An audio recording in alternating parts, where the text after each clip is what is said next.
Raríssimas, raríssimos e raríssimas, bom dia. René de Paula Júnior falando aqui no Radinho de Pilha, 13 de outubro de 2025, segunda-feira, ao som do auxílio luxuoso, não dos pandeiros do Luiz Melodia, mas dos passarinhos que o Luiz Salles me presenteou. O Luiz Salles fez uma gravação absolutamente extraordinária e eu fico me perguntando como deve ser viver num paraíso cercado de tanto silêncio, tantos passarinhos cantando alegremente, sem nenhuma interferência do mundo moderno. Isso é extraordinário. Ele fez essa gravação com um celular. E é até uma boa oportunidade para, na verdade, eu compartilhar esse pensamento com vocês, que de repente eu acho que eu não tenho sido muito transparente, muito claro. Quando eu orno aqui as nossas conversas com os passarinhos aqui da nossa vizinhança, como por exemplo nessa pequena gravação aqui de 9 segundos que eu fiz agora de manhã cedo.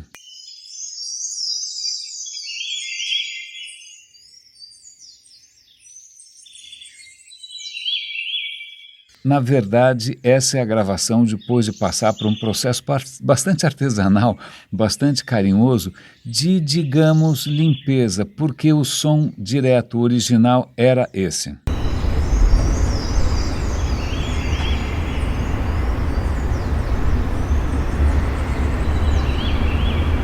Ok, não vou submeter vocês mais à tortura do mundo moderno, mas é isso.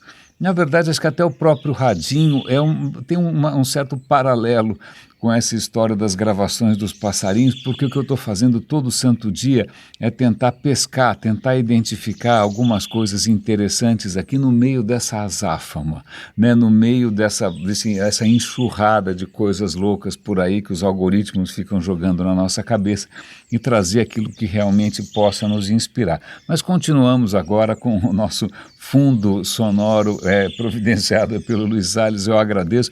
Aliás, quem tiver alguma curiosidade, algum interesse sobre como eu acabo gravando aqui, o que eu faço para eventualmente limpar, quais são as precauções que eu tomo, por favor, é só me perguntar, porque eu estou aprendendo, porque eu não tinha ideia, eu me formei em rádio e televisão, mas na época tudo era muito analógico, tudo era absolutamente analógico, não tinha praticamente nada digital naquele momento, né? Então, o que o digital hoje permite é uma coisa que realmente é um universo que eu estou começando a explorar, a descobrir, né? Como me perdoem, engasguei aqui, os nuances todos de como o áudio é comprimido, gravado, compensado, Então, se vocês quiserem, se alguém tiver algum interesse, por favor, eu vou compartilhar o pouco que eu sei, estou sempre aprendendo, estou sempre explorando aqui as ferramentas, inclusive para tentar transformar esse nosso encontro aqui em algo um pouco mais prazeroso.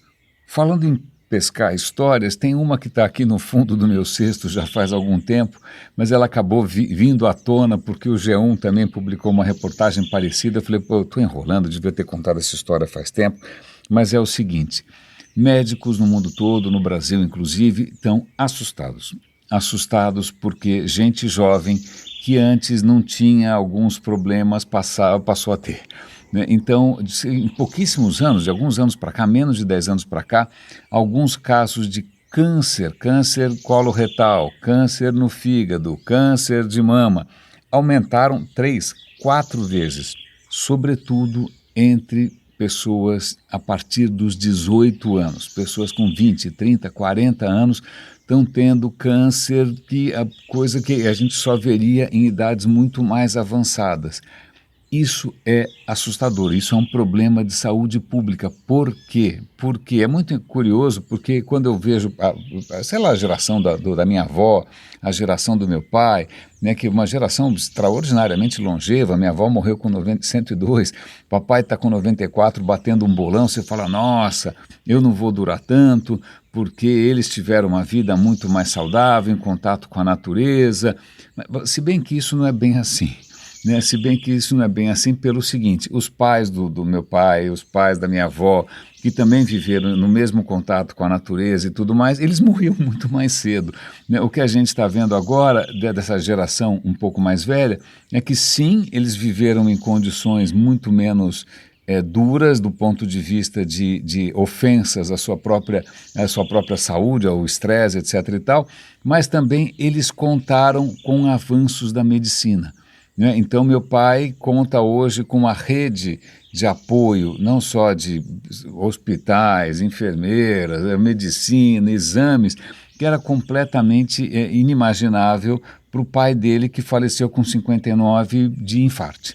Né? Talvez hoje o pai dele estaria por aí circulando alegremente, porque aquilo não era tão letal assim. Né? Então, eu tenho duas coisas aqui. Em primeiro lugar, essa geração anterior, sim, eles tiveram uma vida um pouco menos insana. Ok, estou pensando aqui sobretudo em termos de Brasil, porque dependendo de onde vieram seus antepassados, eles tiveram que fugir do nazismo, tiveram que encarar fome não sei aonde, guerras não sei aonde, mas estou pensando aqui em termos nacionais, né? Mas tiveram uma vida um pouco mais, sei lá, mas no mínimo saborosa, não é? Mas o que acontece é que eles acabaram tendo a sua expectativa de vida ampliada pela ciência moderna. Então é uma combinação do antigo com o novo. Então, pera um instante só, por que essa geração mais nova, essa moçada que poderia ser hoje, meu filho, eu estou com 61, né, por que os meus filhos hoje viveriam menos do que eu? Por que eles teriam mais câncer, ou mais chances de câncer do que eu, do que a minha mulher? Não sei.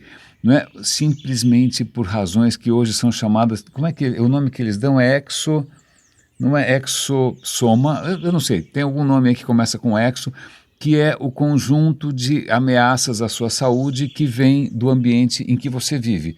Não é um vírus, não é uma bactéria, mas é o quê? Comer ultraprocessados, álcool, poluição, estresse, sedentarismo, telas, tudo isso tem sabotado de uma maneira cruel a saúde da geração de vocês.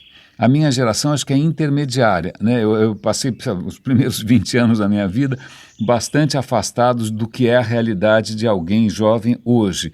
Não tinha tanto ultraprocessado assim, né? Não tinha tanto sedentarismo assim. A gente circulava, mas não tinha tanto medo assim. Então é uma coisa bastante o quê? Bastante preocupante, bastante triste, bastante frustrante ver que, embora tanta coisa tenha avançado, vacinas, remédios, tratamentos, diagnósticos, exames, isso imagina, os exames que a gente tem disponível hoje são extraordinários, ultrassom para cá, ressonância para lá, não é? Exames genéticos, mas que estão fazendo uma super diferença para os meus pais, né? Para os meus avós, não é? Mas ao mesmo tempo, esse progresso significou uma diminuição da saúde geral da população que está comendo mal, que está dormindo mal. Dormindo mal, isso faz um estrago absolutamente cavalar. Dormindo mal, se alimentando mal, não se exercitando, comendo porcaria, bebendo além da conta. Então, não é que você tem um aumento de 20% a 30%, é 3 a 4 vezes. Então, os hospitais não vão dar conta, né? Eu tenho um grande amigo que tinha ali um estilo de vida bastante despreocupado com relação à saúde e que ele sempre falava, eu confio no progresso da medicina. Ok, a medicina pode até progredir, a questão é quanto vai custar e se vai dar conta, né, de tanta gente assim ficando doente antes do tempo. Então, eu estou colocando aqui isso logo de cara para a gente já começar o Radinho de hoje, para começar a semana do Radinho, inclusive, como um alerta, sobretudo porque são coisas que são evitáveis. Né? Eu fico imaginando o quanto a saúde do Luiz Salles vai ser melhor daqui a 10, 20, 30 anos, simplesmente pelo fato que ele escolheu morar num lugar mais sereno, num lugar mais tranquilo, com um ar melhor, né? Num contato maior com a natureza, onde ele pode caminhar, onde ele pode inclusive gravar passarinhos e dar de presente.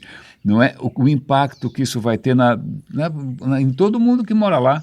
Não é? Isso são mudanças que a gente pode efetuar. Eu sei meio por conta própria, sei lá, coisa pessoal também, de uns 20, 30 anos para cá, eu também passei a ficar muito mais atento com relação à minha dieta, com relação ao meu sono, né? Eu acho que isso tem garantido até agora, né, um envelhecimento relativamente tranquilo e gerenciável.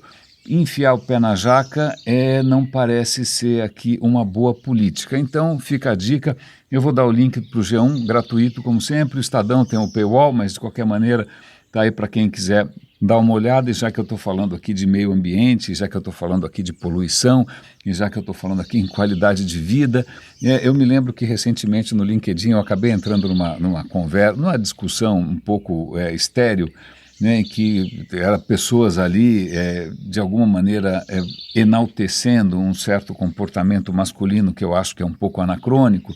E eu coloquei ali muito claro, eu falei, olha, desculpa, os meus heróis são outros, os meus heróis não andam armados, os meus heróis não saem por aí dando pancadas, né, os meus heróis não saem por aí, né, torturando, matando, tornando a vida dos outros um inferno. Meus heróis são outros e o meu Olimpo acaba de ganhar um novo herói, né? Um herói, como é que é o nome dele? É um uruguaio, o nome dele é Plim Plim. Graças ao milagre da edição, você foi poupado de 10 segundos de silêncio. Não podia ser os passarinhos do Luiz, né? Enquanto eu procurava aqui o nome de Ramon Mendes Galain, não sei se é assim que pronuncia o sobrenome dele, se é francês, se é espanhol, sei lá eu, né?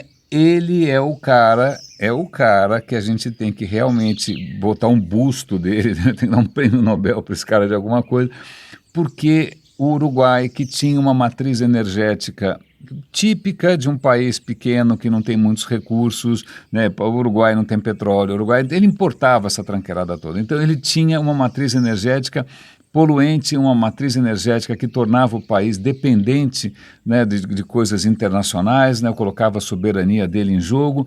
O que acontece faz uns 10 anos, esse cara que é um professor de física, se eu não me engano, né, é um acadêmico, ele recebeu um telefonema do presidente do Uruguai. O Uruguai é um país hoje com 3 milhões e pouco de habitantes, o que é uma coisa um pouco difícil de imaginar, né, quando eu moro numa cidade que tem algumas vezes esse número. Não é, mas ele recebeu um telefonema do presidente do Uruguai e falou, cara, é o seguinte, eu preciso de você para ajudar a colocar o Uruguai nos trilhos de um futuro sustentável e limpo. Nossa, isso para mim é de chorar, de cair de joelhos, quer dizer, isso é possível, né? Como eu achar aqui o canto de um bem-te-vi no meio do freio do ônibus e da buzina da motocicleta. É uma coisa muito, muito, muito rara e que a gente tem que realmente destacar. Em suma, nesses 10 anos, mais ou menos, esse Ramon, ele conseguiu transformar a matriz energética, a maneira como os uruguaios produzem, consomem energia, de uma maneira que é completamente espantosa. Hoje, 98% ou mais, em alguns momentos, se eu não me engano, ano passado chegou a 99% da energia do Uruguai veio de fontes renováveis. Veio de energia solar, veio de energia eólica, veio de biomassa, né, quando você coloca ali resíduos orgânicos para fermentar, isso libera algum tipo, normalmente metano, e você usa esse metano como fonte de energia. Então, o Uruguai conseguiu o que parecia inimaginável. Ele teve que mudar toda a infraestrutura, a maneira como essa energia é distribuída, a maneira como a energia é criada, a maneira como a energia é cobrada. Cara, é uma coisa hercúlea, mas é possível. E num país que não é um país podre de rico. O Uruguai é um país de recursos modestos, não é? Mas veja, ali no sul do Brasil, entre o Brasil e a Argentina, tem um farol para inspirar outros países. O Ramon acabou de ganhar um prêmio de milhões de dólares de uma fundação americana que está tentando justamente identificar ali no meio do caos e do barulho, né, algum passarinho ali um pouco mais inspirador, identificando essas pessoas não só que conseguiram ter uma visão de futuro, mas que conseguiram transformar isso em realidade. E hoje o Ramon, ele tem uma ONG que está tentando ajudar países, cada país é um país, cada país tem uma situação geográfica, econômica, sociológica, social, quer dizer, política, diferente. Não tem uma fórmula para todo mundo, quer dizer, o Brasil é um país continental, tudo é muito diferente, tudo é muito complexo. Mas o que ele está tentando fazer, ele já está ajudando dezenas de países pelo mundo, a própria Argentina, né, acho que a República Dominicana, aqui na América Latina, outros países não só saírem da dependência do petróleo, mas simplesmente garantirem um futuro para as gerações, né, que estão vindo por aí, um futuro mais digno, um futuro mais saudável, um futuro mais limpo. Isso para mim é tão inspirador quando conseguir identificar um bem-te-vi ou um canário do meio aqui da bagunça sonora de São Paulo, né, porque quando eu vejo as notícias é o Trump sabotando o meio ambiente, o governo Trump sabotando a ciência, é o caos, mas de repente você encontra que sim, é possível, a mudança é possível, existem pessoas, existem políticos, existem classes políticas que são capazes de se sentar na mesa como adultos, né, não como hienas e urubus predatórios ou aves predatórias, né, e conseguem fazer alguma coisa que deixe um legado que vai beneficiar quantas gerações dali para frente, não só o bônus, não só o próprio bolso, né, não só o caixa 2, 3 e 4, mas simplesmente o futuro de gente que eles nem conhecem ainda. Se a gente quiser aqui um contra-exemplo, tem uma notícia aqui bastante chocante, eu até achei que o número tivesse errado, tem um lugar que eu gostaria imensamente de visitar, quer dizer, não é o lugar de hoje, mas é o lugar do passado, que é o Irã. O Irã, obviamente, é uma teocracia, é um país que trata as mulheres como se fossem nem sei o que lixo, né? É um país com uma polícia de comportamento simplesmente inimaginável, censura, etc, etc, etc. É uma teocracia, né? Os caras acham que um livro lá, pelo visto, serve, né, de manual de instruções para tudo que acontece nos últimos 2000 anos, mas tá bom. Então, tá bom não, tá horrível, né? Mas então, às vezes eu falo, puxa, o Irã vem da Pérsia, a Pérsia tem uma arte tão bacana, uma história tão bacana, contribuíram tanto, né, para tanta coisa, que quando a gente pensa na administração pública, a gente tem que pensar nos persas, grande parte dos avanços em termos de gerenciamento da coisa pública vem dos persas, não vem dos romanos nem dos gregos, vem dos persas. A própria história de estradas, a própria história de você ter funcionários públicos, uma administração com números, etc., vem dos persas. Né? Então é uma história muito inspiradora que eu não sei como é que foi acabar numa teocracia completamente caduca e nefasta como essa, mas deixa para lá. Mas eu sempre quis conhecer, sei lá, Persépolis. Persépolis eu só vejo fotos das ruínas, ruínas absolutamente maravilhosas, né? Porque ruínas, porque Alexandre Magno, que de Magno não tem nada, de grande também não tem nada, um completo sociopata, né? Quando ele vence a Pérsia, ele já tinha vencido os persas, mas aí eles se embriagam e aí eles resolvem botar fogo em tudo, eles simplesmente destroem uma das cidades mais fascinantes e lindas da história da humanidade e isso é imperdoável, ponto. Né? Mas voltando aqui. O que acontece é que se eu quiser visitar as ruínas de Persépolis, né, ou a Pérsia em geral, eu tenho que correr contra o tempo, porque o Irã está afundando. Algumas regiões, inclusive essas regiões que são tesouros arqueológicos, estão afundando 25 centímetros por ano. Não é 25 milímetros, é 25, não é 2,5 centímetros, é 25 centímetros. Isso é assustador, porque, sei lá, a Cidade do México, algumas regiões da Cidade do México estão afundando alguns 2 centímetros por ano. Por quê? Porque os caras resolveram construir uma capital em cima do que era praticamente uma Veneza dos astecas, né? Aquilo era um lago, é aí que você constrói em cima de um lago, adivinha o que acontece? Sobretudo quando você começa a tirar a água do lago e aí o solo cede e aí pronto, né? A Catedral do México está lá toda torta, adivinha por quê? Porque o solo está cedendo. Né? Mas os números não são tão assustadores. 25 centímetros por ano é assustador. E por quê? É a vingança de Zoroastro? Né? Não é nada disso, não. O que acontece é que o Irã é um dos países que mais explora de uma maneira completamente irresponsável os aquíferos, a água subterrânea. Não é um país exatamente exuberante em termos de chuva nem nada, é uma região difícil, então eles contam com recursos que estão debaixo da terra, que eles vão tirando sem parar e represam os rios sem pensar muito nas consequências. Moral da história, o Irã está afundando. A palavra para isso é subsidência. Subsidência é quando o solo cede depois que você esvazia algum lençol. Tem algum, não, lençol da cama, um lençol de água, né, você começa a consumir aquela água, vou fazer com poços, seja o que for, achando que é uma bênção dos céus, que aqui, opa, que legal, não preciso me preocupar, estou em cima de um tesouro infinito. Não é infinito, essa é a primeira questão, a gente já cansou de falar isso aqui no radinho, os Estados Unidos estão cheios de problemas com relação a aquíferos, o Brasil também já comprometeu boa parte dos seus aquíferos e isso é uma tragédia. Né? Ainda mais porque isso não é uma coisa que dá para repor. Se você parar hoje de sacanear um aquífero, quanto tempo precisa para ele voltar, sei lá, a encher? É milhares de anos, uma coisa relativamente lenta. Então, o Irã é o exemplo, ou melhor, o contra-exemplo de como que você gerencia os recursos naturais, não é? Estão gerenciando de uma maneira imediatista, sem nenhum tipo de preocupação com o futuro. E para completar a história, eu sei que é um ponto de vista um pouco egoísta, as ruínas de Persépolis vão acabar se arruinando novamente, o que para mim é bastante triste. Mas já que a gente está falando aqui de águas em geral, minha mulher trabalha na área do meio ambiente, acho que a mulher do Luiz Salles também é uma coincidência. E ela sempre cita como um exemplo, e eu não vou lembrar aqui, porque agora isso foi uma lembrança que veio, de repente eu não cheguei a fazer lição de casa, não olhei, mas ela sempre cita uma cidade na Espanha que é um exemplo de gerenciamento da água. É uma cidade que fica, eu vou depois consultá-la, amanhã eu trago essa informação.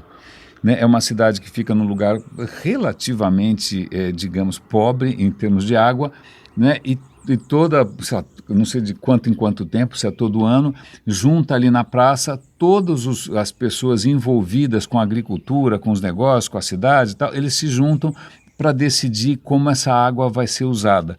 Isso é comum em vários países também do Oriente Médio, né? Você ter algum tipo de gerenciamento coletivo, né? Olha, fulano vai usar tanto, Beltrano vai usar aquilo, porque os caras têm uma consciência bastante dramática do quanto isso é vital, do quanto isso é escasso, não é?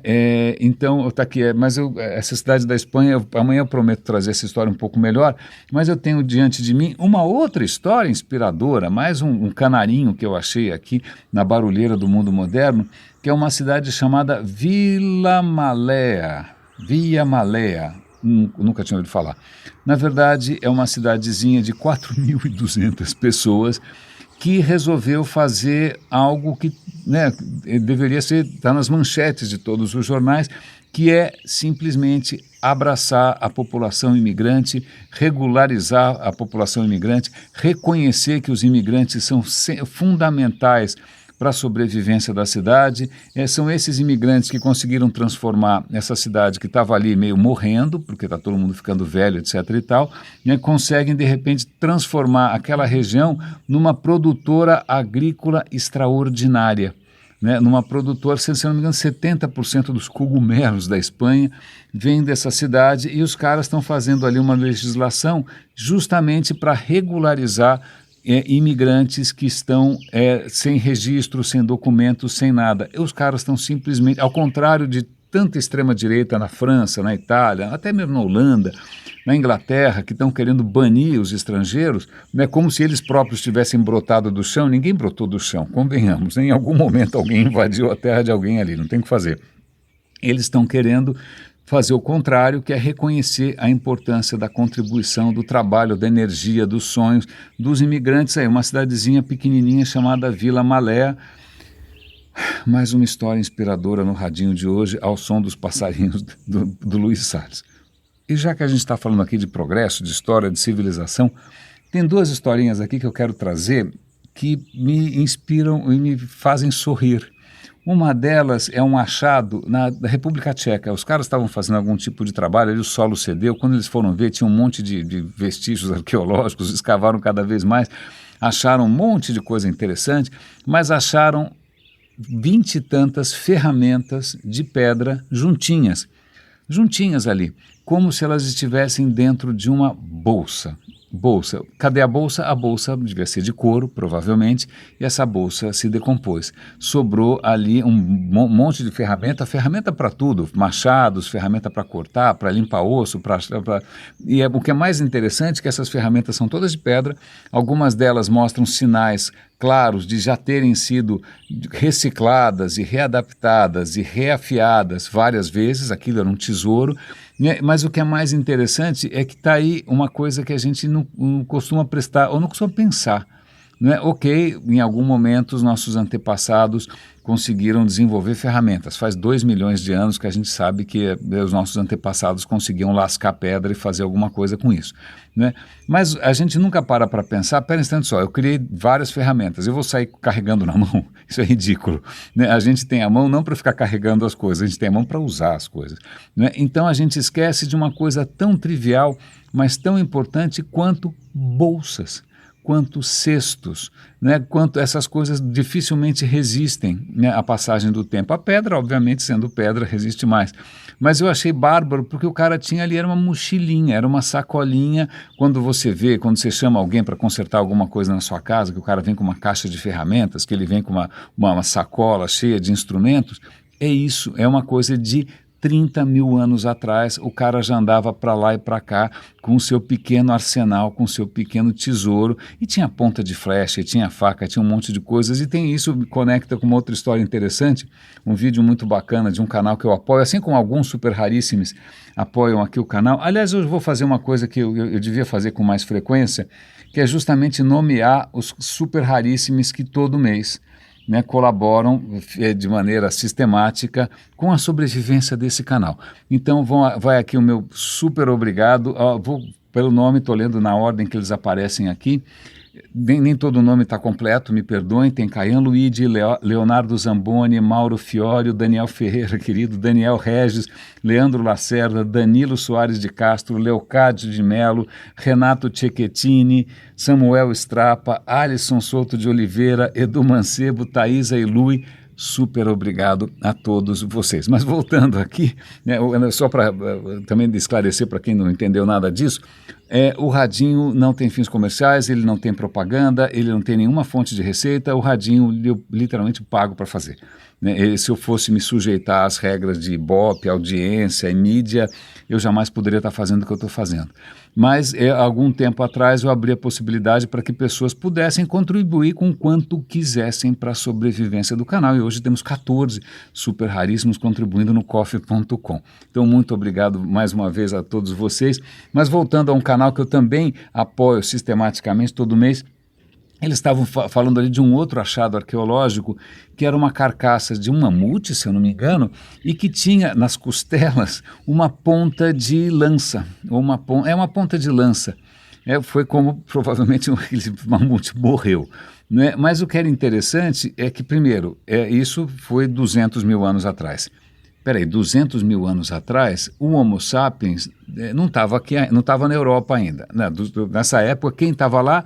Neandertal. Então, o que você está vendo ali é a cena do crime, né, de alguém fazendo um churrasco gigantesco. O cara matou os Neandertal, conseguiam fazer ferramentas de pedra, não é? Mas o que é mais interessante dessa história toda é que essa ponta de lança, ela está colada. São 2 pedaços que foram colados para fazer uma ponta diferente. E aí o tema do vídeo é sobre uma das invenções mais importantes, talvez tão importante quanto a bolsa de couro, ou a mochilinha, ou a sacolinha, que é a cola. Há centenas de milhares de anos, os nossos antepassados descobriram que algumas resinas de árvore podiam servir para você juntar 2 coisas diferentes e elas ficarem grudadas ali, né? Isso é uma revolução.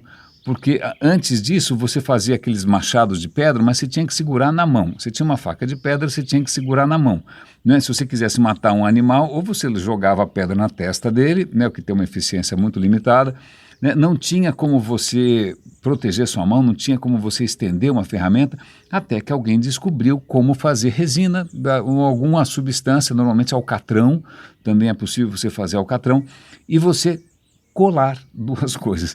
Isso foi revolucionário. Toda a cultura que se preza desenvolveu algum tipo de adesivo. É lógico, aí o vídeo vai contar a evolução do adesivo, o adesivo sintético, super bonder, super cola, mas eu vou fixar aqui, se quiser, eu vou dar, como sempre, o link está aqui no final, na descrição aqui do episódio, também no radinhodepilha.com, no canal do Radinho no Telegram, no canal do Radinho do WhatsApp, está tudo lá, os links estão sempre lá, mas eu quero me fixar justamente nesse passado que a gente muitas vezes não enxerga, né? Nem sempre a cola sobrevive, nem sempre a cola resiste, não é? Mas muitas vezes o que fez a total diferença para a sobrevivência, sei lá, até para a supremacia do Homo sapiens, é justamente a capacidade de criar ferramentas diferentes.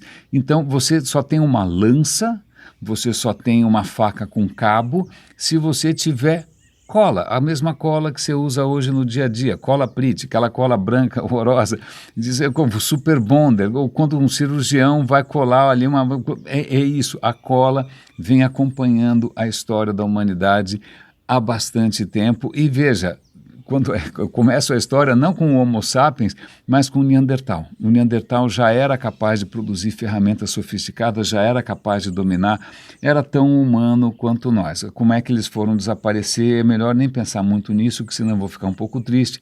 Eu vou achar que a nossa espécie ela só consegue deixar um rastro de devastação, né, e domínio, mas deixa para lá. E como é que a gente encerra o episódio de hoje? Eu comecei a ouvir agora de manhã, estou no começo, né, um episódio do Instant Classics com a Mary Beard, em que ela está falando sobre Cassandra. Cassandra eu já citei várias vezes aqui no Radinho, eu me identifico bastante com essa moça pelas piores razões possíveis. Cassandra é bastante conhecida na mitologia grega como aquela profetisa que é capaz de ver o futuro, mas que ninguém acredita nela.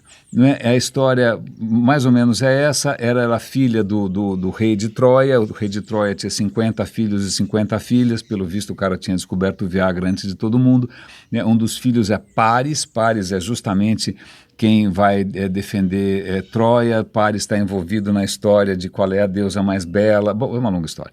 Mas uma das filhas é a Cassandra, muito bonita, ela era uma virgem de um templo, não é? E num certo momento o Apolo, que também não deixava passar absolutamente nenhum orifício distraído, ele vai passar uma cantada na moça, a moça não se interessa, Apolo resolve então se vingar da moça e falar, olha, eu vou te dar uma maldição, você vai ser capaz, eu vou te amaldiçoar.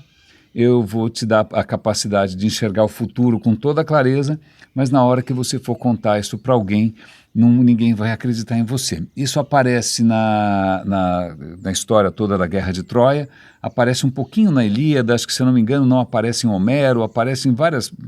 Sabe que essas histórias de mitologia grega, você não tem uma bíblia da mitologia grega, você não tem um Alcorão, não tem, é tudo espalhado, versões diferentes, cada um inventa de um jeito. O mito é isso, você se apropria, faz uma história por cima, enfeita e está tudo valendo.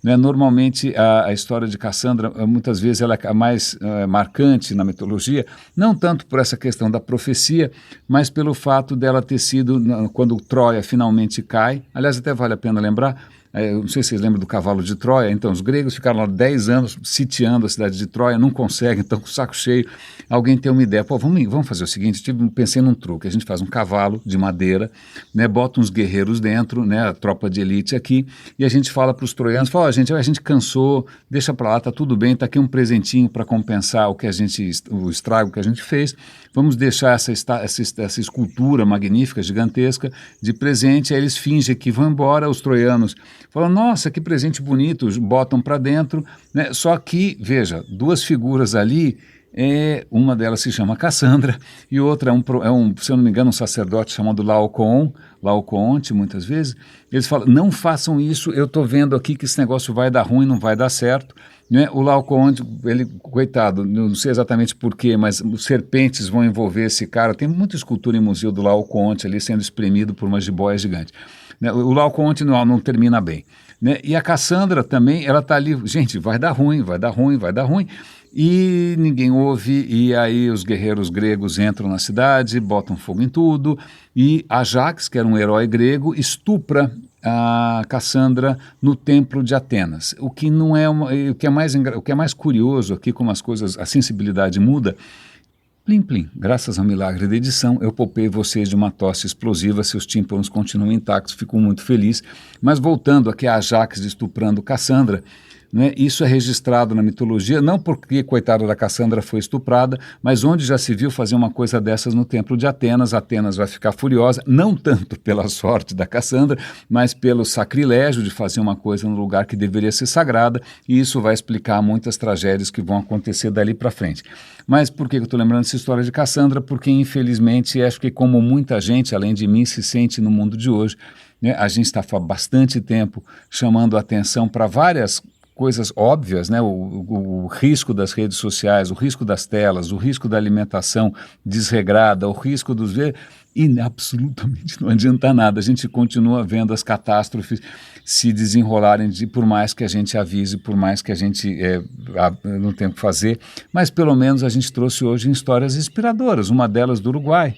uma delas da Espanha, não é? Quem sabe esses pequenos cantos de pássaros que a gente conseguiu isolar desse caos, dessa algaravia toda, consiga nos inspirar nessa semana. Obrigado, Luiz Salles, pela trilha sonora do dia. Cuidem-se, um grande abraço e até amanhã.